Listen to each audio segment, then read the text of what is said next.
I'm sitting outside the National Gallery of Art in Washington, D.C., on the Mall, just having arrived this afternoon and having done a walkthrough of the next 2 days' work of what we're calling pop-up concerts here in the gallery. It's a gallery I know well, but it's particularly exciting now to start to think about how the music I'm going to play tomorrow and the following day, there are 8 tiny programs each day, how it could work with the pictures that I've chosen to put the music in dialogue with, how the space can work, how people can get around, the practicalities of sometimes the gallery. Anyone who's worked in galleries knows this well, but it's worth saying that people have to be able to see the pictures, they have to get past you. And where should you be if you want to draw attention to something? Do you want to obstruct the image that you're exploring? Or do you want to make people look away from you, even listen away from you? I find it really interesting. So some of the things which I think are going to be very exciting, for instance, will be playing a combination of Pindar, music for an ode of Pindar, alongside a piece by Daphne Zekiri, which is very theatrical, very, very dramatic, very almost rather pagan in some ways, in an amazing little room which has 2nd century Roman theatrical mosaic laid on the floor, which is like this perfect tiny little concert room. Or playing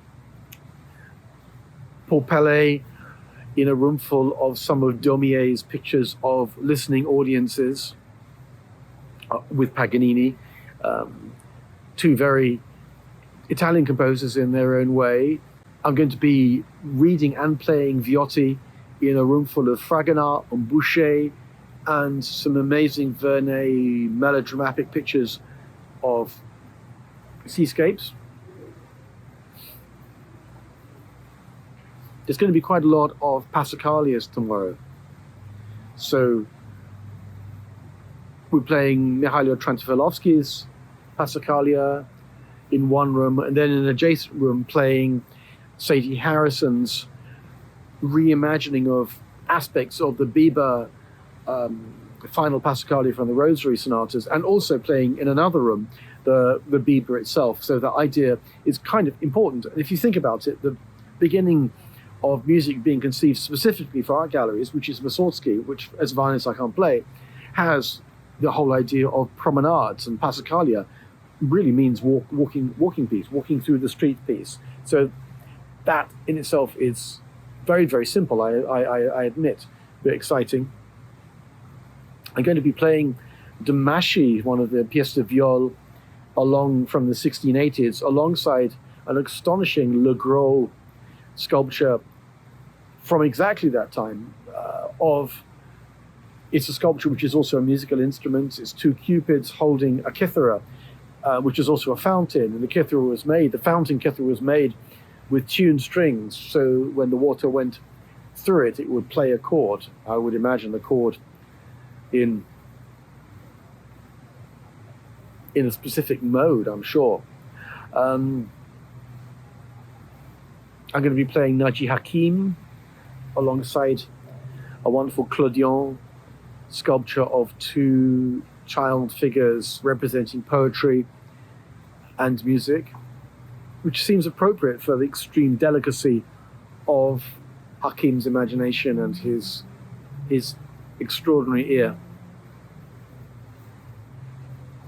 And of course, I'm going to be over the next 2 days giving two performances of the new piece that Michael Rose has written, based on this anonymous 13th century painting, someone who's called the master of the Osservanza, which is this mysterious walking painting of the meeting of St. Paul and St. Anthony, and then one of the saints having a bizarre conversation with a centaur who's waving a palm frond. How that is remotely biblical or Christian is beyond me.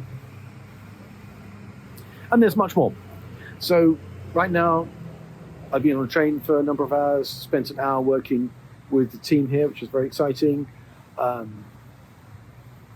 feeling the reality of what I'm going to do for the next 2 days, the incredible privilege of it. I mean, quite apart from anything else, the chance to be close to these paintings in this great gallery and to play next to them is just fantastic. So now I'm going to walk along the mall back to my hotel and find some supper. So we'll see how it goes tomorrow.